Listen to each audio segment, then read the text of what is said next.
ദൈവ തിരുനാമത്തിന് മഹത്വമുണ്ടായിരിക്കട്ടെ. പ്രിയപ്പെട്ട കുഞ്ഞുങ്ങളെ, ഇന്ന് നമുക്ക് എൻ്റെ പള്ളി എന്ന 4-ാം യൂണിറ്റിലെ 17-ാം പാഠമായ പള്ളി ഉപകരണങ്ങൾ എന്ന പാഠം പഠിക്കാം. കുഞ്ഞുങ്ങളെ, നമ്മൾ വിശുദ്ധ ദേവാലയത്തിൽ ആരാധനയ്ക്കായി ധാരാളം ഉപകരണങ്ങൾ ഉപയോഗിക്കാറില്ലേ? ആരാധനയുടെ പ്രാധാന്യവും അർത്ഥവും ആരാധനയിലുള്ള സജീവമായ പങ്കാളിത്തവും ഉറപ്പുവരുത്താൻ നമ്മൾ ഈ ഉപകരണങ്ങളെപ്പറ്റി പഠിക്കണം. ഇന്ന് നമുക്ക് ആരാധനയിൽ ഉപയോഗിക്കുന്ന കുരിശ്, മെഴുകുതിരി എന്നിവയെക്കുറിച്ച് വിശദമായി പഠിക്കാം. എല്ലാവർക്കും കുരിശ് വരയ്ക്കാൻ അറിയാമല്ലോ അല്ലേ? എല്ലാവരും ഒന്ന് കുരിശ് വരച്ചേ. നമ്മൾ കുരിശ് വരയ്ക്കുന്നതിൻ്റെ അർത്ഥം എന്താണെന്ന് എല്ലാവർക്കും അറിയാമോ? ദൈവം സ്വർഗത്തിൽ നിന്ന് ഭൂമിയിലേക്ക് വന്ന് ഇടത്തിൻ്റെ മക്കളായ നമ്മെ വലത്തിൻ്റെ മക്കളാക്കി തീർത്തു. കുഞ്ഞുങ്ങളെ, കുരിശ് വരയ്ക്കുമ്പോൾ നാം ആരെയാണ് ഓർക്കുന്നത്? യേശുവിനെയും യേശുവിൻ്റെ ക്രൂശ് മരണത്തെയുമാണ് നാം ഓർക്കുന്നത്. കുരിശ് വരയ്ക്കുന്നത് നമുക്ക് എത്ര അനുഗ്രഹമാണല്ലേ? നമ്മുടെ ആരാധനയിൽ ഉപയോഗിക്കുന്ന ഒരു പ്രധാന ഉപകരണമാണ് കുരിശ്. മരിച്ചുയർത്തെഴുന്നേറ്റ യേശു ക്രിസ്തുവിൻ്റെ പ്രതീകമാണ് കുരിശ്. പ്രതീകങ്ങൾ ആരാധനയിൽ ഉപയോഗിക്കുന്ന പാരമ്പര്യമാണ് ഓർത്തഡോക്സ് സഭയ്ക്കുള്ളത്.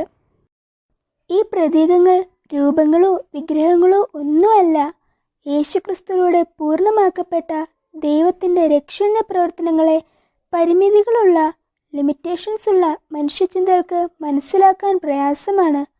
അത് മനസ്സിലാക്കുക എന്നതാണ്, ലഭ്യമാക്കുക എന്നതാണ് പ്രതീകങ്ങളുടെ ഉപയോഗം. മനുഷ്യാവതാരം ചെയ്ത യേശുക്രിസ്തു തൻ്റെ കുരിശുമരണത്തിലൂടെയും പിന്നെ പുനരുദ്ധാനത്തിലൂടെയും മനുഷ്യർക്ക് രക്ഷ സൗജന്യമായി ഫ്രീയായി തന്നു.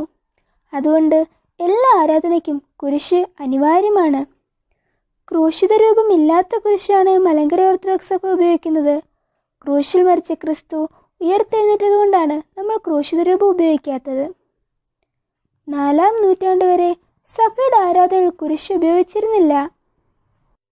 ക്രിസ്ത്യാനികളെ ഒരുപാട് ഉപദ്രവിച്ചിരുന്ന ചക്രവർത്തിയാണ് കോൺസ്റ്റന്റൈൻ ചക്രവർത്തി. ഒരിക്കൽ ചക്രവർത്തി ഒരു യുദ്ധത്തിന് പരാജയപ്പെട്ടു. പിന്നീട് കണ്ട ദർശനം അനുസരിച്ച് ചക്രവർത്തി കൊടികളിലും പടാടുകളുടെ ബാഡ്ജിലുമൊക്കെ കുരിശടയാളം പതിപ്പിച്ചുകൊണ്ട് യുദ്ധത്തിന് പോവുകയും ആ യുദ്ധത്തിൽ ജയിക്കുകയും ചെയ്തു. അങ്ങനെ കോൺസ്റ്റന്റൈൻ ചക്രവർത്തി ക്രിസ്ത്യാനിയായി മാറി. അതോടെ ക്രിസ്തു മതം പീഡകളിൽ നിന്ന് വിമുക്തരാകുകയും ഔദ്യോഗിക മതമായി തീരുകയും ചെയ്തു.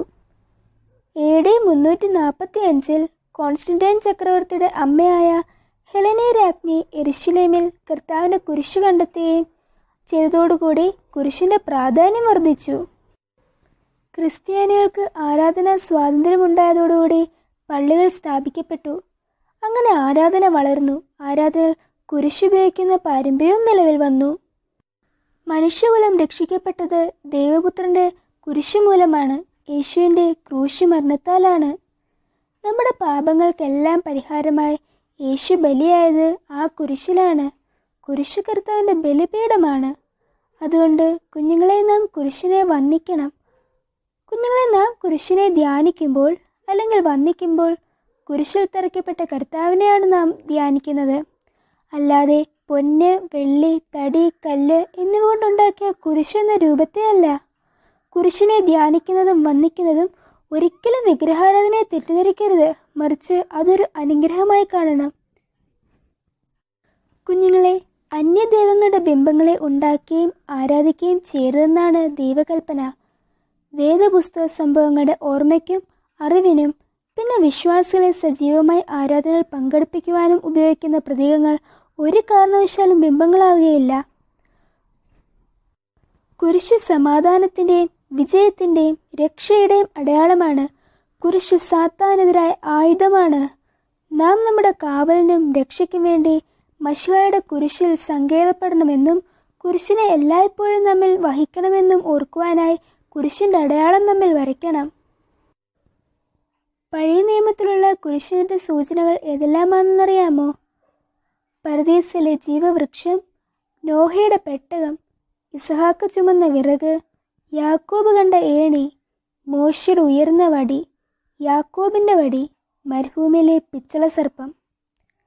കുഞ്ഞുങ്ങളെ, കുരിശിനെപ്പറ്റി നമ്മൾ കുറച്ചു കാര്യങ്ങൾ പഠിച്ചില്ലേ? ഇനി നമുക്ക് മെഴുകുതിരിയെപ്പറ്റി കുറച്ച് കാര്യങ്ങൾ പഠിക്കാം. കുഞ്ഞുങ്ങളെ, ദേവാലയത്തിൽ വിശുദ്ധ ത്രോണോസിൽ വലിയ മെഴുകുതിരികൾ കത്തിച്ചു വെക്കുന്നത് നിങ്ങൾ കണ്ടിട്ടില്ലേ? മെഴുകുതിരിയുടെ പ്രത്യേകതകൾ എന്തൊക്കെയാണ്? പഴയ നിയമകാലത്ത് എണ്ണ ഉപയോഗിച്ചുള്ള നിലവിളക്കുകൾ യെരുശലേം ദേവാലയത്തിൽ ഉപയോഗിച്ചിരുന്നു. മലങ്കരയിലെ ദേവാലയങ്ങളിലും നിലവിളക്കുകൾ ഇപ്പോഴും ഉപയോഗിക്കുന്നുണ്ട്. എന്നാൽ കാലക്രമത്തിൽ സൗകര്യപ്രദമായി ത്രോണോസിലും മറ്റും വയ്ക്കാൻ മെഴുകുതിരി ഉപയോഗിച്ചു തുടങ്ങി. 11-ാം നൂറ്റാണ്ടിന് മുമ്പ് ത്രോണോസിൽ മെഴുകുതിരി ഉപയോഗിച്ചിരുന്നതായി രേഖകളൊന്നുമില്ല. നിലവിളക്കോ മെഴുകുതിരിയോ ഒന്നുമല്ല ഇവിടെ വിഷയം, വെളിച്ചമാണ്. എല്ലാ പ്രാചീന മതങ്ങളും പ്രകാശത്തെ ദൈവത്തിൻ്റെ പ്രതീകമായി കാണുന്നു. യേശുക്രിസ്തു പറഞ്ഞു, ഞാൻ ലോകത്തിൻ്റെ വെളിച്ചമാണ്, തന്നെ അനുഗമിക്കുന്നവർ ഇരുളിൽ നടക്കുകയില്ല എന്ന്.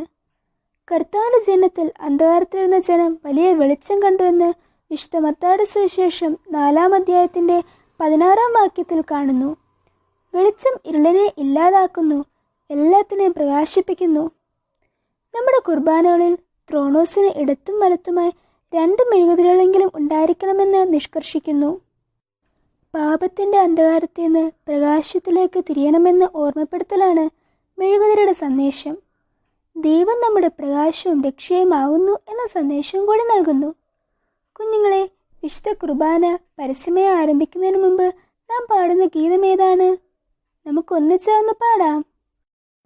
വെളിവു നിറഞ്ഞോരീശോ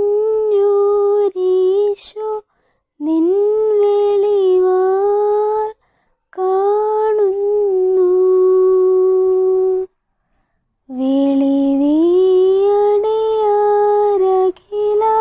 ദാരമദാ വെളിവും നീ, കാന്ത്യാ ഞങ്ങളെ നീ താതൻ കതിരേശോഭിപ്പിക്കെന്നും.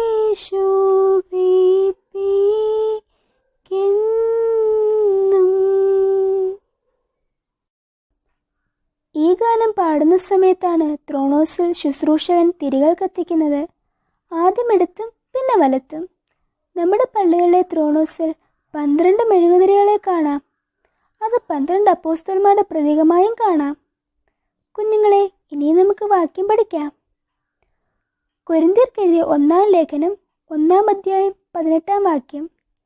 1 കൊരിന്ത്യർ 1-ാം അധ്യായം 18-ാം വാക്യം. കുരിശിന്റെ വചനം നശിച്ചു പോകുന്നവർക്ക് ഭോഷത്വവും രക്ഷിക്കപ്പെടുന്ന നമുക്കോ ദൈവശക്തിയുമാകുന്നു. കുരിശിന്റെ വചനം നശിച്ചു പോകുന്നവർക്ക് ഭോഷത്വവും രക്ഷിക്കപ്പെടുന്ന നമുക്കോ ദൈവശക്തിയുമാകുന്നു.